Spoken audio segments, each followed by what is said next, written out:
Bueno, pues muchas gracias a todos por conectarse. En este día de hoy tenemos al doctor David Parra de Perú. Él es experto en motricidad orofacial. Y bueno, pues muchas gracias por aceptar la invitación, David. Y queremos iniciar con que nos menciones cuál es tu formación académica y cómo llegaste al mundo de la motricidad orofacial. Bueno, Carlos, si te comento, es todo un privilegio, ¿no? Poder llegar a las instancias en relación a lo que es el tema de la motricidad facial, ¿no? Y la formación académica que tengo es, bueno, ya data de hace un buen tiempo atrás, ¿no? Que la Universidad Nacional Federico Villarreal me abrió sus puertas, ¿no? En la facultad específicamente de Teología Médica en la especialidad de terapia del lenguaje, ¿no? Entonces, han sido largos años de aprendizaje, formación, prácticamente 5 años, ¿no? Incluyendo un año de internado que hice en el Hospital Nacional Guillermo Almenara, ¿no? Donde tengo ahora el privilegio de estar laborando.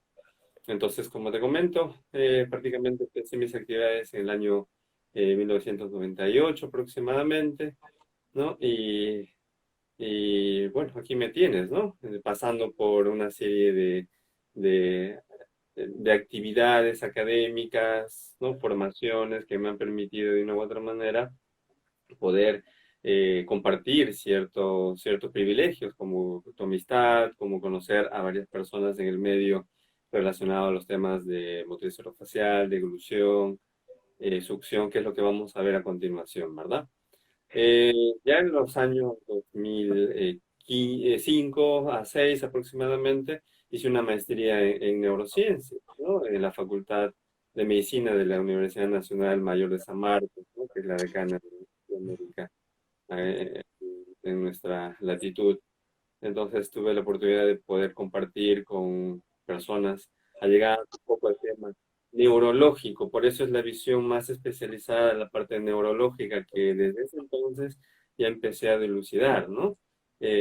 Porque tener un paciente con ese tipo de afección muchas veces hace que tengas un grado diferente, un punto diferente de vista, ¿no? Con observar eh, ciertas opciones, ¿no? Y potencialidad que puede llegar a tener este paciente a futuro. Entonces, como te comentaba, magíster en neurociencias, y a partir de 2006, 2007, a formarme como especialista en motricidad orofacial, ¿no? Por CEPAL y CEFAC Brasil, ¿no? De la mano de la pionera, de la madre de la motricidad orofacial, Irene Marchesán, no sé, la conoces también, entonces gran persona, ¿no? Ella tuvo el privilegio de poder estar gran parte compartiendo experiencias con ella y con su equipo de profesionales, especialistas en motricidad facial, que se me viene a la memoria, Deborah Catoni, Lilian Krakauer, por ejemplo, eh, la doctora, en este caso, en general, varias personas, ¿no? Que han podido manifestar ciertas características, ¿no? Que nos han permitido compartir su experiencia clínica, ¿no? Que prácticamente nos llenaron de conocimiento durante estos años de, de trabajo y el ímpetu, sobre todo, a querer mucho más a la motricidad facial, ¿no? Como una de sus ramas muy importantes, por ejemplo, temas relacionados a oclusiones, maloclusiones, morfofisiología del sistema estomatoglossognático, diferentes tipos de protocolos de evaluación biofuncional, por ejemplo, llevamos en ese entonces, ¿no? Una evaluación específica para terapias de disturbios de respiración, de la masticación, de la deglución, de la articulación temporomandibular, que en ese entonces estaba viendo ¿no? Un pico bastante importante con estas patologías, entre comillas, nuevas para ese entonces, ¿no? También de las disartrias en relación a las dispraxias, alteraciones del habla muy importantes de origen estructural o anatómico, la aplicación por ejemplo, de diferentes ejercicios miofuncionales y la actuación fonoaudiológica en sí, ¿no? Como era, por ejemplo, para el parálisis facial ortodoncia y ortopedia funcional maxilares, que ahora está dando mucho en nuestra sociedad y en nuestra relación, ¿no? Y, bueno, en general, patologías relacionadas directamente con ello, tipo la parálisis cerebral, que hasta ahora me encanta, ¿no? Pacientes con disfagia, que también van relacionados a este tema, ¿no? Y muchas veces alteraciones causadas por cáncer de cabeza y cuello y otras alteraciones craneofaciales, ¿no? Y algo muy importante es esto, ¿no? No sé si lo podemos ver. Este es uno de los primeros libros que tuve el privilegio de poder compartirles, ¿no? Ya desde el año 2007, Anatomía Muscular de las Estructuras Orofaciales. Es una descripción detallada de la musculatura de la región oro cérvico-faciales, ¿no? Dicho sea de paso, este libro ya está en su segunda edición ahora, ¿no? Próximamente va a estar a la venta. Ya estamos haciendo las últimas revisiones de acá. Entonces es una opción, ¿no? Para las personas que están involucrándose dentro del tema estructural, anatómico, fisiológico de estas estructuras orofaciales. Es un buen inicio de ello, ¿no? Y esto es el segundo, ¿no? Que conjuntamente con Franklin Susaníbal hemos realizado el diccionario terminológico en motricidad orofacial. ¿No? Cuenta con más de 200 vocablos y definiciones terminológicas, ¿no? En temas relacionados al sistema estomatoglossognático y áreas afines. ¿Cuál ha sido la finalidad de esto?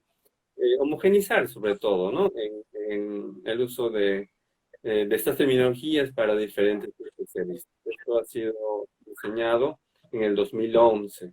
Conjuntamente a ello empecé a hacer actividades de doctorado, ¿no? Tanto es así que culminé en la escuela, en la Facultad de Educación, ¿no? De la Universidad Nacional de Educación del Perú. Hice un doctorado en Ciencias de la Educación que me complementaron para realizar actividades específicas a nivel universitario que hasta ahora tengo el privilegio de poder estar compartiendo con cada uno de los estudiantes, tanto en preparación de pregrado, posgrado, y bueno, es prácticamente todo lo que tengo que decir con respecto a mi actividad, sin dejar de lado eh, algunos otros libros adicionales, ¿no? Pero prácticamente esto es lo que inició en el campo de la motricidad orofacial. Muy bien, David. Un largo camino para llegar a ser experto en motricidad orofacial. Para ir iniciando, David, me gustaría que nos dijeras qué es la motricidad orofacial, cuáles son los principales trastornos que afectan la motricidad orofacial. Bueno, con respecto a lo que es la motricidad facial, si bien es cierto, es un campo de actuación bastante amplio, ¿no? En donde el logopeda, el fonoaudiólogo y el terapeuta del lenguaje, ¿no? Va a tener que investigar, prevenir, evaluar, hacer un adecuado nivel de diagnóstico para habilitar, perfeccionar, ¿no? Y el fin principal es la rehabilitación de este paciente, ¿no? Tanto de los aspectos estructurales de las regiones orofaciales, así como cervicales también, ¿no? Que afectan obviamente a las funciones orofaciales, tanto de respiración, de succión, de masticación, deglución y habla, ¿no? Entonces son características que de una u otra manera están manejándose dentro de todos esos componentes tan grandes dentro de la motricidad orofacial. Y dentro de estos, los principales trastornos, como ya más o menos estábamos viendo, existe una grande, amplia gama de patologías, ¿no? Prácticamente desde recién nacidos, ayudándolos a favorecer las funciones básicas de succión, ¿no? Y con él mantener un adecuado nivel de alimentación, por ejemplo, necesaria para su desarrollo en estos niños en formaciones, hasta los adultos mayores, lastimosamente, con enfermedades neurodegenerativas, por ejemplo, ¿no? Ambos, tanto niños como adultos, con trastornos en el proceso de deglutorio. Además de otras características, por ejemplo, las disfunciones orofaciales, ¿no? Que organizan obviamente este sistema estomatoglossognático, como la respiración, vuelvo a repetir, succión, masticación, deglución, fonoarticulación. Aquí un paréntesis para hablar tanto lo que es el habla y la voz. Recientemente se ha incluido dentro de las áreas de la motricidad facial o los trastornos específicos, por ejemplo, lo que es el tema de estética, orofacial y apnea, mi amigo. Entonces te das cuenta, amplio camino, ¿no? Que tiene que recorrer profesores y profesionales relacionados al tema de la motricidad orofacial, al cual los invito porque es una área muy interesante. Muy bien, David. Oye, y nos gustaría saber, en algunos lugares, en algunos otros países se llama terapia miofuncional. ¿Cuál es la diferencia entre terapia miofuncional y motricidad orofacial? ¿O es lo mismo? ¿Es un sinónimo? No, prácticamente, a ver, más que, no es un sinónimo, te podría decir que es un complemento, ¿no? En este caso, primero es la motricidad orofacial y luego viene lo que es la terapia miofuncional. Es una de las formas de actuación del especialista en motricidad orofacial, se podría decir, ya que la terapia miofuncional se vale de ciertos conocimientos de la motricidad orofacial, ¿no? En donde se van a aplicar diferentes tipos de técnicas y o métodos. ¿Para qué? Para favorecer la modificación de esta función. No solamente de la función, sino de la estructura y de aquellas funciones orofaciales. O sea, podría decir que es un complemento, ¿no? El especialista en motricidad orofacial se basa en diferentes técnicas. Una de ellas es, por ejemplo, la terapia miofuncional. Ok, muy bien. David, ¿qué profesionales de la salud pueden intervenir en la atención de los trastornos de motricidad orofacial de manera multidisciplinaria? Uy, el tema de la multidisciplinaridad es lo que venimos difundiendo, ¿no? Gran parte de los profesionales especialistas en motricidad facial y otras áreas, porque la idea es trabajar en equipo, porque si no hacemos esto prácticamente no podemos hacer de un perfecto plan de rehabilitación de manera integral que se supone que debe hacerse para los pacientes con alteraciones específicas, ¿no? En la motricidad facial. Eh, ¿Qué profesionales te podría comentar, por ejemplo, posicionándonos en función a patologías? Por ejemplo, si tenemos un niño neurológico con secuela parálisis cerebral infantil, ¿no? Tanto niño como ya un poco mayor, podemos definirlo esto a través de dos áreas, por ejemplo, el área médica y el área terapéutica. Dentro del área médica consideraríamos, por ejemplo, al otorrinolaringólogo, ¿no? En el cual vamos a poder identificar ciertas características con respecto al tema de las alteraciones en la definición, por ejemplo, ¿no? A través de una fibroendoscopía de la deglución para verificar cómo están las características funcionales en este paciente neurológico. El médico fisiatra, por ejemplo, ¿no? En el cual nos va a permitir correlacionar con otros colegas dentro del área de la rehabilitación, ¿no? El neurólogo, quien nos va a permitir identificar ciertas alteraciones propias a nivel estructural del sistema nervioso central o periférico, y algo muy relacionado a ello, por ejemplo, es el uso de las biofluoroscopías, ¿no? Que estamos prácticamente en contacto directo tanto con el neurólogo como el gastroenterólogo, ¿no? Que son temas muy importantes, en particular para hacer un diagnóstico diferencial de un cuadro neurológico en disfagia. Un atólogo es de los médicos dentro del equipo multidisciplinario, ¿no? En el cual nos va a permitir ingresar tal vez a las áreas intrahospitalarias, ¿no? Para poder evaluar, hacer el tratamiento específico a aquellos niños que tienen en el proceso de alimentación y o succión, por ejemplo.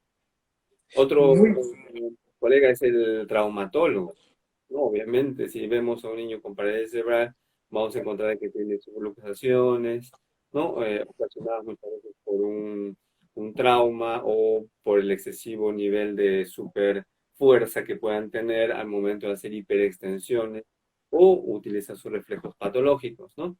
El genetista, porque gran parte de algunos componentes pueden estar relacionados directos también con las temas de alteraciones genéticas. Y el médico radiólogo, que conjuntamente con el neurólogo nos va a permitir incluir dentro del equipo multiprofesional trabajos de biofluoroscopía, por ejemplo. Eso es con respecto al área médica. Luego tenemos el área terapéutica o de rehabilitación integral, que está formado obviamente por el kinesiólogo, el fisioterapeuta o terapeuta físico, como quieran llamarlo, el terapeuta ocupacional, el fonoaudiólogo, logopeda o terapeuta de lenguaje, especialista en motricidad facial, ¿no? El cual va a intervenir de manera multidisciplinaria, facilitando la rehabilitación, sin dejar de lado, por cierto, el nutricionista, el cual nos va a permitir regular un poco algunos alimentos para favorecer su nutrición. El psicólogo y o psiquiatra, ¿no? Tanto para, en este caso, los padres de familia que necesitan algún tipo de apoyo y para aquellos niños que puedan tener algún tipo de funcionamiento cognitivo adecuado, ¿verdad? Entonces, si nos ponemos a redondear y pensar en que cada uno tiene un área particular, que juntándola podemos hacerlo mejor, ¿no? Obviamente para nuestro paciente, que sería lo ideal, ¿no? Y se viene realizando. Entonces, esto necesita fomentar, ¿no? A los colegas que se unan, ¿no? Por ejemplo, es lo que estás haciendo ahora, por lo cual te felicito, ¿no? Existen, por ejemplo, fisiatras, médicos en forma general, o neurólogos, odontólogos, ¿no? Que prácticamente están viendo esta condición. Entonces nos permite interrelacionarnos con otras áreas y sobre todo que ellos sepan las cosas, ¿no? Para conversar y poder llegar a un acuerdo en función del paciente que así lo requiere. Perfecto. Entonces, haciendo un resumen, los trastornos de la motricidad orofacial, dentro de los múltiples trastornos, dentro de los principales se encuentran los hábitos orales, los trastornos de la masticación, el frenillo lingual corto, la respiración oral, la maloclusión, los trastornos de la respiración durante el sueño, la disfunción de la articulación temporomandibular, por supuesto, los trastornos de la apnea del sueño, etcétera. Ujú. En realidad hay muchísimos trastornos que nos llevaría mucho tiempo hablar sobre esto, Sí, pero vamos a iniciar algunas preguntas en específico generales que mucha población tiene dudas sobre esto. vale. David, eh, ¿por qué no se deben utilizar dentro de las praxias orofaciales en los trastornos del habla? Porque es algo que muchas veces en muchos lados y todavía pasa, los trastornos de habla y de lenguaje lo quieren hacer con puras praxias orofaciales. ¿Por qué no debe de ser enfocado al habla este tipo de ejercicios? Bueno, la persona más experta en el tema es mi colega y amigo Franklin Susaníbar, ¿no? Pero yo puedo darle algún tipo de recomendación o pauta. Antes de ello, es muy importante poder conocer, por ejemplo, cuál es el trastorno de habla en el cual estaríamos hablando, ¿no? Por ejemplo, estamos hablando de un trastorno de tipo fonético y fonológico.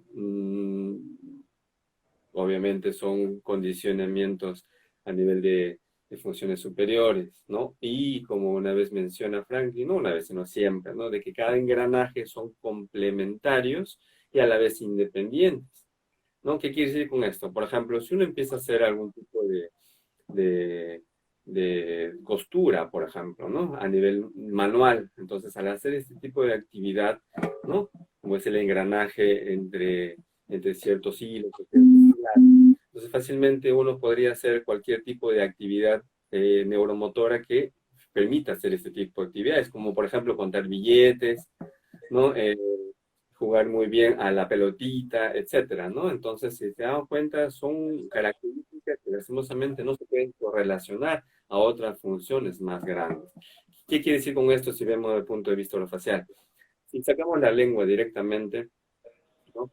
El niño puede hacer muchas veces esto, sacar la lengua, el levantarla múltiples veces, pero se agota y se supone que entre comillas estamos haciendo para favorecer a la producción del fonema lingual que puede ser la L. ¿Eh? Entonces te pueden hacer tantos estos ejercicios, al final el niño termina cansado y de la misma función, ¿no? En vez de decirte pelota, te va a decir pelota. Claro. Consecuentemente, este ejercicio no ha visto mucho en ese caso no ha servido para este tipo de actividad. Entonces tiene que hacer otras actividades específicas, ¿no? Colocar el punto donde corresponde.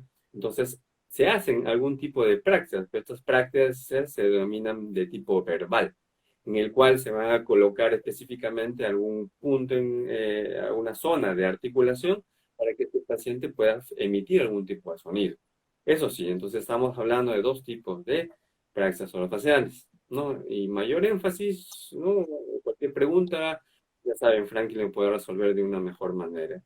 Ahora, con respecto a esos trastornos del habla de origen funcional, luego tenemos las estructurales, ¿no? Aquellas alteraciones evidentes del habla que se producen, por ejemplo, en niños con fisura, ¿no? Entonces, y sin dejar de lado las neurológicas, por ejemplo. Entonces aquí ya tenemos otros componentes muy importantes, ¿no? porque muchas veces el habla en pacientes neurológicos vamos a tener siempre una alteración específica, tanto en el proceso de masticación y o deglución, porque la lengua, al permanecer en una sola posición, por ejemplo, va a tener dificultades de lateralización el momento de la masticación, una alteración en el movimiento de posteriorización para la deglución y de anteriorización y o elevación tal vez para el habla. Entonces, es aquí donde podemos tratar de hacer algunas actividades en las cuales nos permita soltar la estructura muscular, obviamente de la lengua, pero obviamente diferenciando cada tema en función a la necesidad de cada. Igual, ¿no? Coincido con Franklin, en el cual estas praxias oromiofuncionales, que también le llama, ¿no? O praxias orolingo-labio-faciales, como quieran llamarlo, no es muy funcional para aquellos niños con alteraciones o trastornos del habla de origen fonético. Muy bien. Muy bien, David. Ahora vamos a hablar un poco sobre los mitos que hay en cuanto al frenillo lingual corto. Porque, bueno, muchas personas de pronto quieren hacer ejercicios para el frenillo, algunas otras personas también quieren tienen la duda si hacer cirugía, no hacer cirugía, muchas personas les hacen la cirugía y siguen teniendo el problema de rotacismo, etcétera. ¿Qué nos puedes hablar sobre el frenillo lingual corto? Uy, es un tema bastante amplio, ¿no? Y eso data desde cuando empezábamos a formarnos, ¿no? En el cual nos comentaban de que, bueno, vamos a trabajar el frenillo, entre comillas, vamos a ponerlo elástico para que se pueda Claro. favorecer a la emisión de la lengua y así el niño pueda emitir todos los sonidos lingüe-alveolares. Y después nos damos cuenta de que el niño termina con una aberración total en abrir la boca por estar batiendo tanto en lo que es el frenillo de la lengua, ¿no? Obviamente en casos cortos. Para situarnos un poco en el tema, vamos a identificar de que la lengua es un hidrostato muscular, ¿no? Obviamente que se diferencia del resto de los músculos, ya que esto no tiene ningún hueso como base, ¿no? Sino que su fuerza se adhiere prácticamente a la unión de varios grupos musculares con matrices flexibles, ¿no? Es como, por ejemplo, semejante a una trompa de un elefante o a los tentáculos del pulpo, ¿no?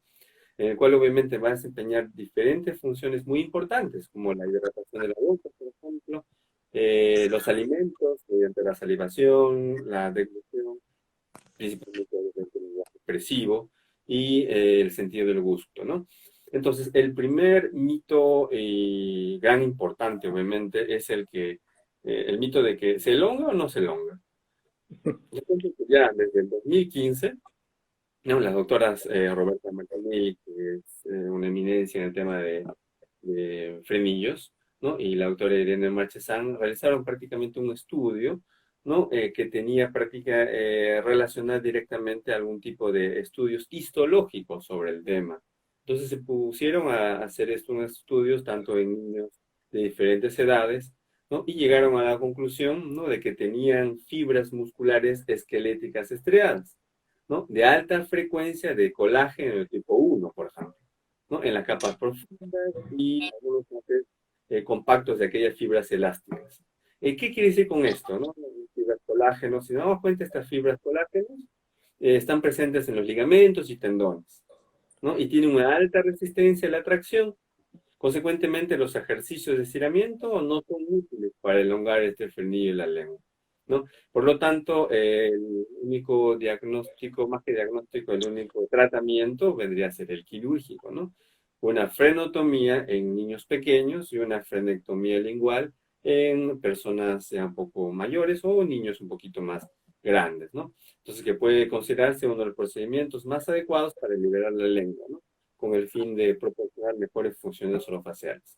Y le recomiendo, para hacer un adecuado nivel de diagnóstico en recién nacidos, se ha creado el test de la lengüita o el test de la lengüiña, que ahora es ley en Brasil, ¿no? Creado obviamente por Roberta Martinelli y Irene Marchesán. Imagínate qué tanto han calado sobre la sociedad, tanto política como ejecutiva a nivel de Brasil, que se ha puesto ley, igual que las emisiones acústicas en recién nacido, ¿no? Entonces, han creado la suma importancia de poder identificar esto a temprana edad y prevenir algunos problemas a futuro, ¿no? Principalmente las de alimentación en el acto de succión.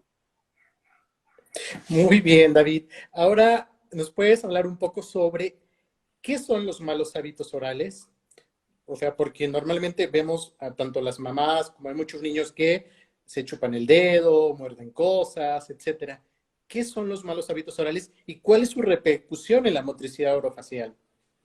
Hábitos orales, es un buen tema, interesante, ¿no? Y esto se ve con frecuencia. Estos malos hábitos también conocidos como hábitos orales nocivos o hábitos orales deleterios en Brasil, por ejemplo, ¿no?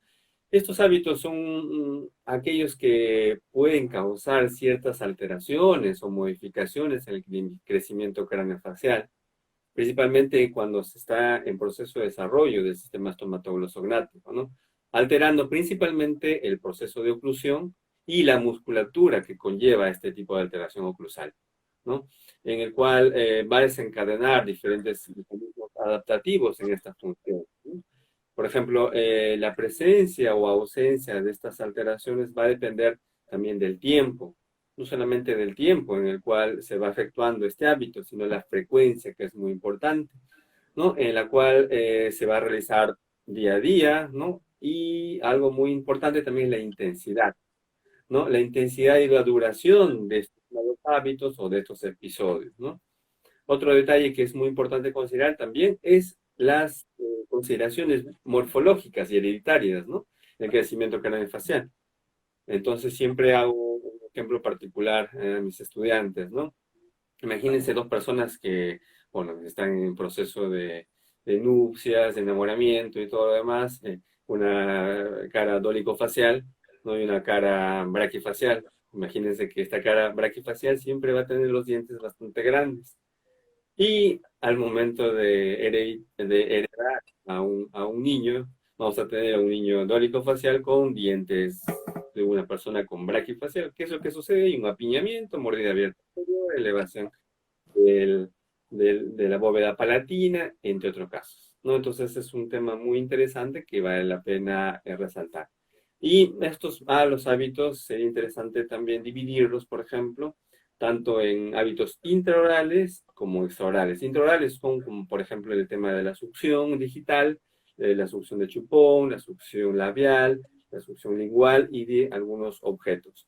Otra intraoral vendría a ser el uso exagerado del uso del biberón, por ejemplo, el bruxismo y la onicofagia, mientras que en los extraorales, ¿no?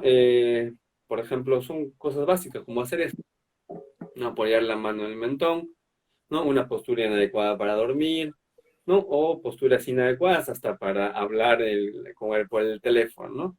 Y una adicional que podría ser específicamente la respiración oronasal, ¿no? Si nos damos cuenta, es todo un tema muy importante que no es muy conocido a veces, ¿no?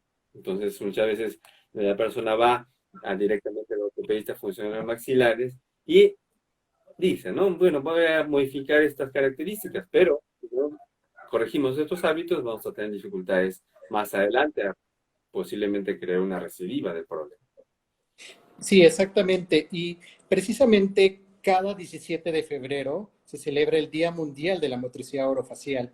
Y justo en este año, el 2020, el tema fue hábitos orales en la primera infancia de la prevención al tratamiento. Y si se dan cuenta todo lo que mencionó David, por supuesto que todo lo relacionado con malos hábitos orales necesitamos la multidisciplina y sobre todo de todas las especialidades odontológicas, que es algo muy importante para la rehabilitación integral. Eh, y bueno, ahora nos preguntan, vamos a hablar un poco sobre deglución atípica. ¿Qué es la deglución atípica y qué les recomiendas a todos los familiares o niños que presentan este problema? Deglución atípica. Bueno, eh, lo que recomendaría es primero hacer un adecuado nivel de diagnóstico, ¿no? Porque este tipo de deglución se detecta cuando obviamente el niño apoya la lengua sobre la cara posterior de los dientes anteriores o entre los dientes, ¿no? Provocando una deglución, ¿no? Con caracterizaciones evidentes, ¿no? Antepulsión de la cabeza, por ejemplo, reacomodamiento de algunas estructuras, y esto que puede causar una mordida abierta anterior, ¿no? Prácticamente los dientes no encajan desde arriba hacia abajo. ¿Y esto qué también puede causar? Esto puede provocar un desgaste de algunos dientes, ¿no? Principalmente los dientes posteriores, en algunos niños que están en proceso de desarrollo. Y muchas veces va asociado a alguna alteración respiratoria, como la respiración oral, que es frecuente, ¿no? Y la imposibilidad de emitir algunos fonemas, como los interdentales, como la T, la D, y lingoalveolares, como la L, la N y la rótica simple, por ejemplo, ¿no? Entonces, son estos casos muy importantes para poder derivar. Y ahí vamos incluyendo, obviamente, al tema multidisciplinario también, ¿no? Acudimos al ortopedista funcional de los maxilares, la rama de la odontología especializada, ¿no? Para corregir estas alteraciones de las estructuras fondoarticulatorias, el cual va a diseñar diferentes aparatologías, por ejemplo, ¿no? Y mientras tanto, la labor nuestra es hacer un trabajo paralelo, ¿no? Realizar algunos ejercicios de adaptación sensorial, por ejemplo, porque hay casos en los cuales, por ejemplo, nuestro colega Jimmy Gamboa, que es nuestro ortopedista funcional de los maxilares, empieza a tratar de poner un reposicionamiento aparatológico y este niño no se deja, ¿no? No se deja ni siquiera abrir la boca, por ejemplo, menos va a tolerar un aparato allí. Entonces significa que probablemente esté con un problema de adaptación sensorial en el cual tenemos que intervenir. Además de ello, hacemos el reposicionamiento de la lengua para mejorar una postura igual, adecuada y en reposo.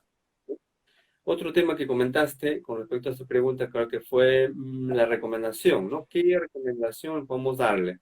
En estas recomendaciones podemos dar principalmente, más que el terapeuta, al padre de familia, ¿no? En el cual padre de familia o cuidador, porque actualmente se me ha dado cuenta, el niño no para mucho con los padres de familia, porque gran parte de ellos están laborando, ¿no? Entonces para con una persona que está a su cuidado, que puede ser una persona contratada específicamente para ello, o a lo mejor de los casos un familiar. Entonces, ¿qué le recomendaríamos aquí? Primero, respirar por la nariz, ¿no? Porque este patrón hace que tenga dificultades propiamente dichas. Luego, intentar, por ejemplo, que mantenga los labios cerrados y la boquita cerrada. Otro detalle es que apoye la punta de la lengua, obviamente, en la parte superior, ¿no? Para favorecer, ¿qué cosa? El acto de deglución en forma adecuada. Otro hábito es este, ¿no? Que es el chupar el labio inferior, chuparse el dedo. Simplemente decimos que por favor los evita, al igual que el factor de la onicofagia. Entonces son factores que se le pueden dar como recomendaciones a los padres para favorecer un patrón adecuado en cambios de estos malos hábitos, ¿no? Principalmente en este caso favorecer el tema de mejorar este tipo de devolución. Además de ello, es importante observar durante el proceso de la alimentación, por ejemplo, ¿no? Decirle, en este caso, al niño o al adulto, o en este caso a la persona que lo está cuidando, ¿no? Que coma todo tipo de alimentos, ¿no? Incluyendo de los más suaves hasta los más duros, que es muy importante. Masticar y comer con la boca cerrada, principalmente cuando empieza a deglutir. Entonces esto va causando ya un tema de cambio a nivel del engranaje neuromotor. Concientizar también que al deglutir tiene que colocar obviamente las mejillas en reposo, ¿no? Sin hacer fuerza, porque si no prácticamente estamos trabajando más los músculos periorales, en el cual no debería ser. Si trabajan más los músculos periorales, estamos haciendo una compensación en el acto deglutorio y consecuentemente es deficiente también. Y algo muy importante asociado a lo que es la deglución es la masticación. Por favor, pedirle entonces que mastique bien el alimento usando los ambos lados, ¿no? En forma alternada. Otro detalle es comer y beber despacio y la intencionalidad de llevarse el alimento de la cuchara tiene que hacerlo, pero con trozos pequeños de los alimentos, sin dejar de lado el medio externo, ¿no? Por ejemplo, las distracciones durante las comidas, ¿no? Evitar televisión, evitar hablar, evitar cantar. Y nos damos cuenta, ahora el niño come, ¿no? A través de una distracción, que vendría a ser un aparato celular, ¿no? O la tableta que están allí a la hora de comer. Entonces ya se imagina, ¿no? Que prácticamente este hábito, esta caracterización de la devolución artística va a ser prácticamente inconsciente el niño. Entonces quitamos todos estos aparatos damos las pautas para lograr esta conciencia que necesitamos. ¿Sí? Muy bien, David.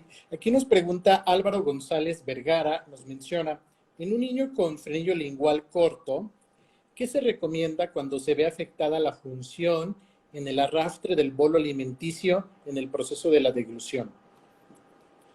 Bueno, primero hay que identificar bien si realmente es el tipo de frenillo corto que menciona, ¿verdad? Y si tienes el frenillo corto, ya se está, obviamente, si estamos hablando de un patrón deglutorio, me imagino ya que es un niño un poquito grande, ¿no?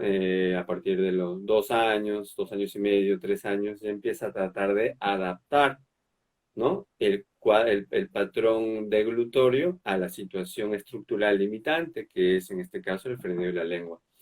Entonces, bueno, hay que observar primero si lo está haciendo de buena manera, ¿no? Porque hay situaciones en las cuales el frenillo de la lengua está bastante inferior, tanto es así que es un cuadro de anquiloglosia, ¿no? Y sin embargo, este pacientito puede deglutir en forma no adecuada, pero compensada, ¿no? Entonces habría que ver específicamente, ahora, si está corriendo en riesgo su alteración nutricional, por ejemplo, ¿no? Tiene un factor asociado de nutrición, y ahí donde tengo que hacer inmediatamente la intervención quirúrgica, ¿no? Si es un niño ya un poquito grande, es una tonectomía, ¿no? En el cual lo puede realizar el otorrino, el pediatra o el ortopedista funcional maxilar, por ejemplo, ¿no? Para de una u otra manera soltar esta lengüita y facilitarle, obviamente, la excursión hacia los lados y principalmente hacia la parte posterior.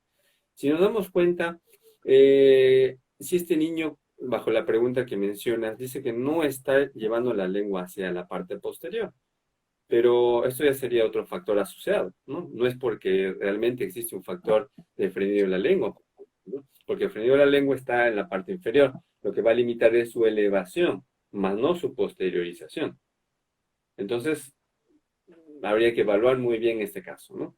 No sé si está hablando de un patrón neurológico. Si está hablando de un patrón neurológico con frenillo corto, es otro tipo de intervención, ¿no?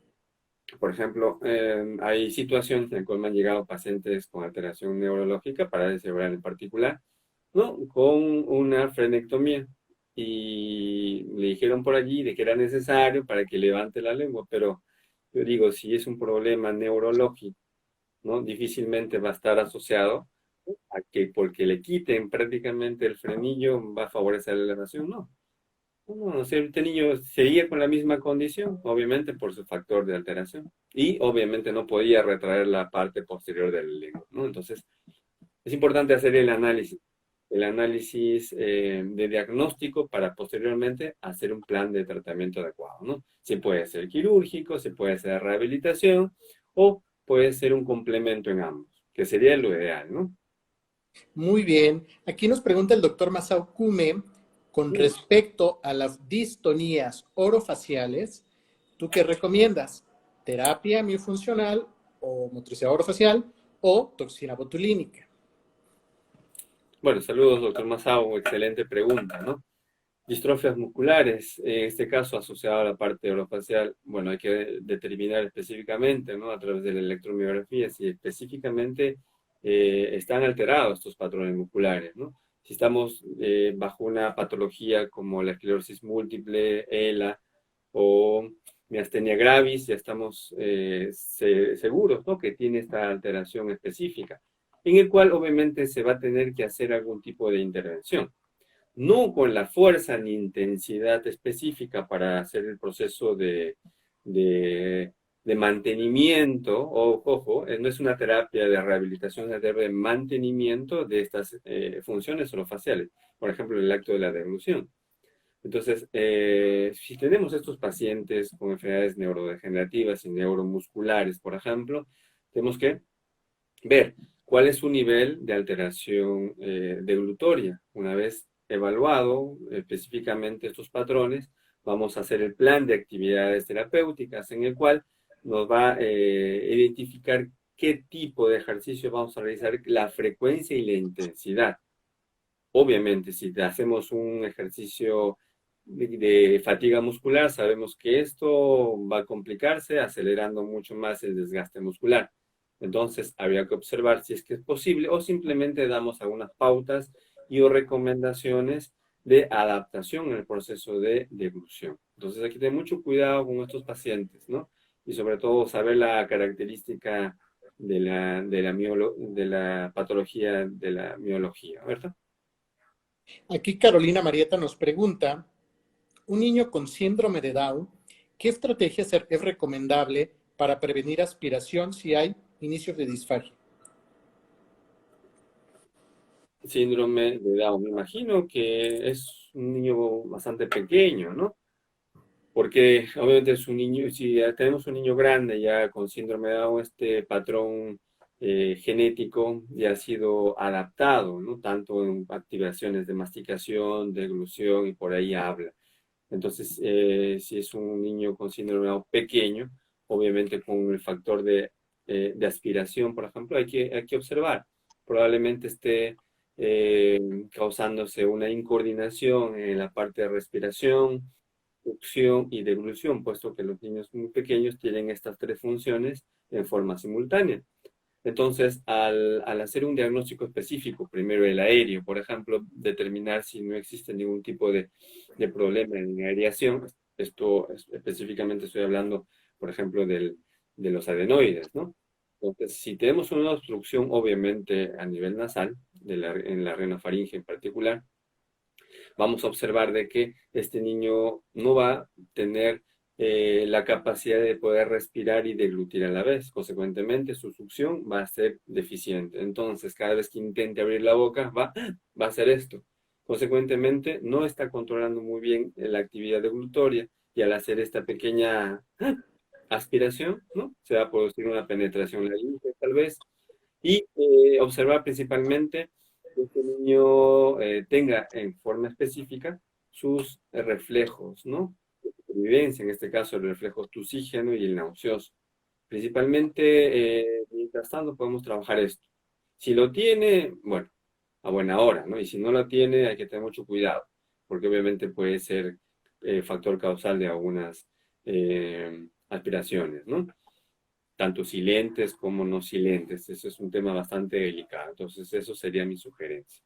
Ahora, ahí también nos pregunta otra persona sobre qué actividades puedo trabajar para favorecer la musculatura de deglución en niños con síndrome de Down. Ahí viene el otro tema, muy interesante eso, ¿no? En qué medida podemos ayudar, por ejemplo, con respecto a lo que es los músculos? Más que ayudar a los músculos, ya se ha demostrado, ¿no? En estudios ya desde el 2012, si más no me equivoco, ¿verdad? Que los músculos, es como decir, el tono muscular, ¿no? Que nos permite tener un adecuado nivel de, de estabilidad, fuerza y todo lo demás. Entonces, este tono muscular, al ser de origen genético, no vamos a poder modificar, ¿no? Si no iríamos contra la epigenética, que es completamente difícil de poder hacerlo. Antiguamente se hacían actividades, entre comillas, ¿no? Para fortalecer, aumentar el tono muscular y todo lo demás, pero actualmente no se ha comprobado esa situación, ¿no? Porque esos estudios dicen, ¿no? De que estos niños nacen con un tono que es el hipotónico y tienen que tener esto toda la vida, ¿no? Hasta su muerte. Ahora, ¿qué es lo que se hace? Lo que se hace es la adaptación, ¿no? La adaptación posicional, por ejemplo, ¿no? A través de ciertas actividades que nos permitan tener un tipo de conciencia, por ejemplo, mantener los labios cerrados, ¿no? Entonces, esto nos va a permitir lograr un patrón de conciencia.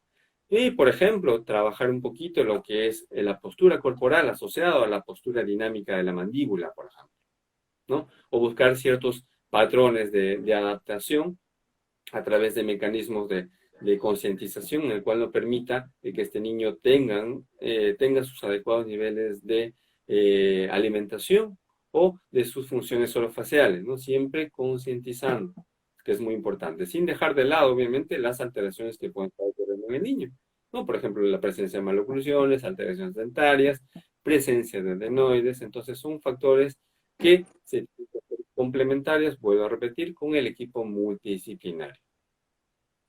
¿qué nos puedes hablar sobre cómo la motricidad orofacial ayuda a los trastornos de la respiración oral, del ronquido y los trastornos de la respiración durante el sueño, de la apnea obstructiva del sueño? Estamos hablando de justo términos interesantes y nuevos, ¿no? Que están prácticamente relacionándose a algunos temas de actualidad con respecto a lo que es la estética facial y lo que mencionas, ¿no? Que es el ronquido y el apnea del sueño. Ahora, con respecto a lo que es eh, la en este caso, la característica de esto, vuelvo a repetir, es muy importante, ¿no?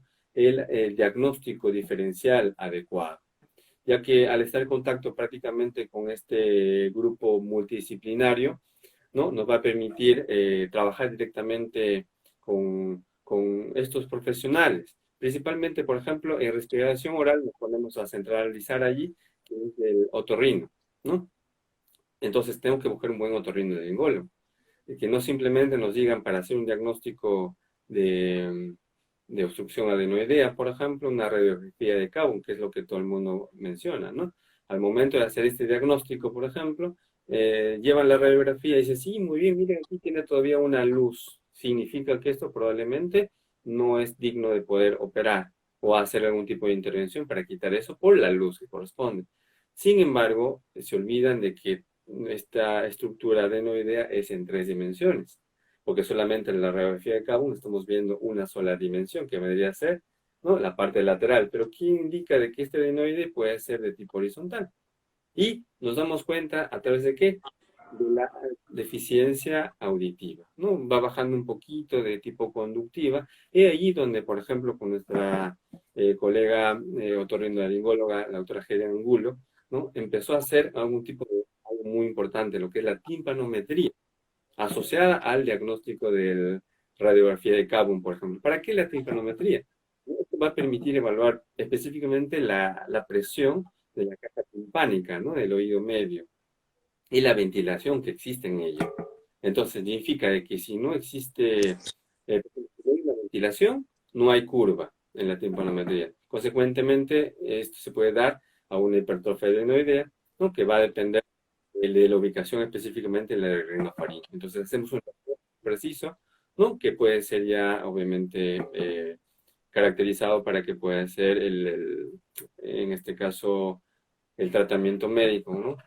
O quirúrgico, si se da el caso, para después empezar con el patrón de la rehabilitación a nivel orofacial. Con respecto a eso, es con respecto al tema de la respiración oral. Ahora, el otro punto muy importante es, ¿no? Los trastornos de la respiración durante el sueño, ronquido, ¿no? Si nos damos cuenta, esto va a complicar prácticamente nuestro sueño, causando una somnolencia diurna excesiva, ronquidos fuertes, que es lo que gran parte de los pacientes vienen por esa queja, ¿no? Mi esposo, mi esposa ronca demasiado, no me deja dormir, etcétera. Episodios observados de pausas en la respiración durante el sueño, ¿no? Despertar de una manera brusca, ¿no? Dificultad para concentrarse en el día, dolores de cabeza en la mañana, son características que van a conllevar a un cuadro específico. Entonces, si vemos esto, es importante observar y anexar a otros cuadros que consideren acudir al médico, como por ejemplo ronquidos suficientemente fuertes, ¿no? Como para interrumpir el sueño, ya decíamos. Después, despertar jadeando y pausas importantes en la respiración. Y esto es un diagnóstico específico a través de del laboratorio del sueño, ¿no? En el cual el paciente tiene que simular todas sus características del sueño en un ambiente especializado en el cual o se le va a colocar diferentes tipos de electrodos para verificar cuáles son las características específicas, ¿no? Tanto a nivel cerebral como a nivel respiratorio y cardíaco. Entonces, el tratamiento más eficaz, según tengo entendido, ¿no? Es mejorar, en este caso, la presión positiva continua de las vías respiratorias, ¿no? A través del CPAP, por ejemplo, ¿no?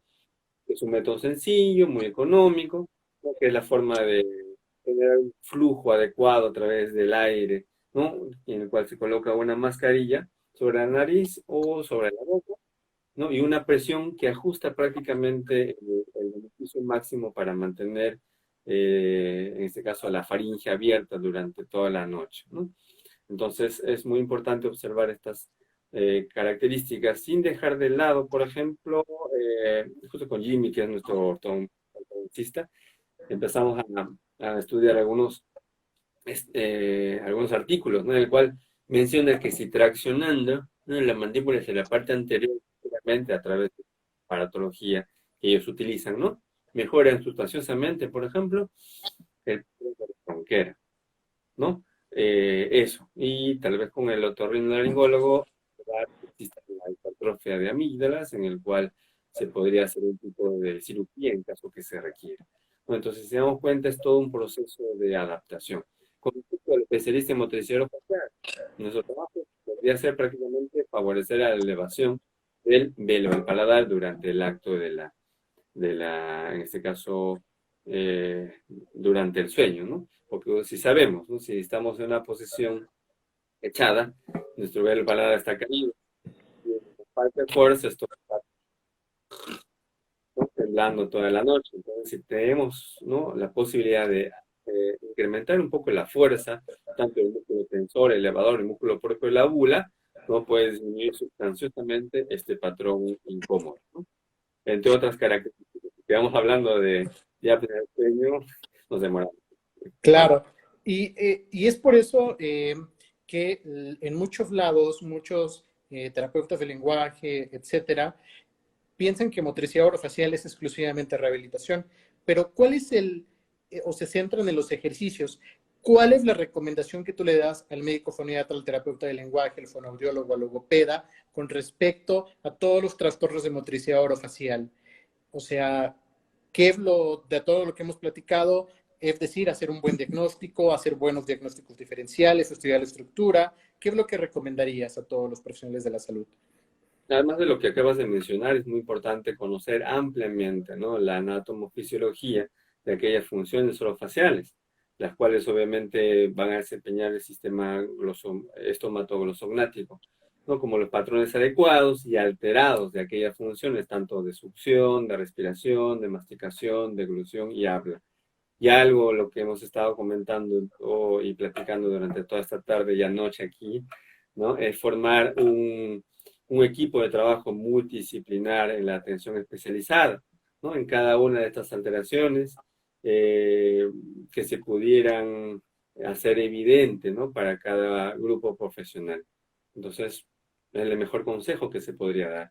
Si bien es cierto, aparte de ello, es estar presentes, ¿no? Estar presentes, por ejemplo, en congresos de odontólogos, ¿no? Para que de una u otra, y ser partícipes de ello, tal vez con trabajos de investigación, pósters de investigación, o participar de una ponencia para decirles el trabajo importante que hacemos dentro de todo este equipo multidisciplinario. Igual, ¿no? Si hay congresos de otorrinos, por ejemplo, estar presentes, ¿no? Para de una u otra manera que nos conozcan y sepamos las cosas que vamos a realizar en conjunto. Igual Aquí hay con otra, psiquiatras, etcétera, ¿no? Trabajar prácticamente con el equipo multidisciplinario y conocer cada uno con nuestras características. aquí hay otra Sí. pregunta que nos hacen. ¿Qué ejercicios se podrían realizar en un niño que presenta parálisis de paladar blando? Parálisis. Habría que, bueno, si es parálisis de paladar blando, bueno, independientemente a ello, lo que tenemos que hacer es favorecer un poco lo que es la fuerza intraoral, ¿no? Entonces, si no tenemos un adecuado nivel de fuerza intraoral, tanto positiva como negativa, principalmente para el acto de deglución, ¿verdad?, vamos a tener regurgitaciones nasales. Entonces, verificar exactamente, ¿no?, cuál ha sido el factor relacional de esta parálisis. ¿Realmente será una parálisis o simplemente es una paresia? ¿Será una parálisis o paresia unilateral o bilateral? ¿Y qué grupo muscular está alterado? ¿No? Entonces, es bien difícil observar una paresia, por ejemplo, de todo el velo paladar. Por lo general, se altera principalmente los músculos propios de la úvula o los asigos de la úvula. Entonces, si está solamente alterado este patrón uvular, tenemos dos músculos que nos pueden facilitar el trabajo, tanto el tensor como el elevador de los músculos del paladar. Entonces, con esto facilita, obviamente, en gran medida, ¿no? Tener un adecuado patrón en esta fuerza intraoral. Muy bien, David. ¿Dónde te podemos buscar? ¿Cuáles son tus redes sociales, David? Bueno, mis redes sociales las tengo en Facebook, Instagram, LinkedIn. Bueno, en todas ellas me pueden encontrar como David Parra, David Parra Re, ¿no? Y como ya tenemos costumbre, en el canal de YouTube de David Parra, ¿no? En el cual van a estar siempre a la disposición algunos videos, ¿no? De participaciones gratuitas y por allí que se ha podido compartir, ¿no? Con cada uno de estos colegas que han podido dar su experiencia a través de la evidencia científica, ¿no? Para enriquecernos prácticamente, Muy ¿no? bien. Entonces, los invito allí. Mi blog también, donde tengo temas en general de motricidad orofacial, que es davidparra.blogspot.com. Y cualquier duda o incertidumbre a través de las redes sociales, que yo encantado, como ya sabrán, aparte de los seguidores, ¿no? Tengo la posibilidad de responder. Bueno, faltaron algunas preguntas por leer, pero bueno, los invitamos a que puedan seguir a David. Y bueno, David, si quieren volver a ver este video, vamos a subirlo en YouTube más adelante.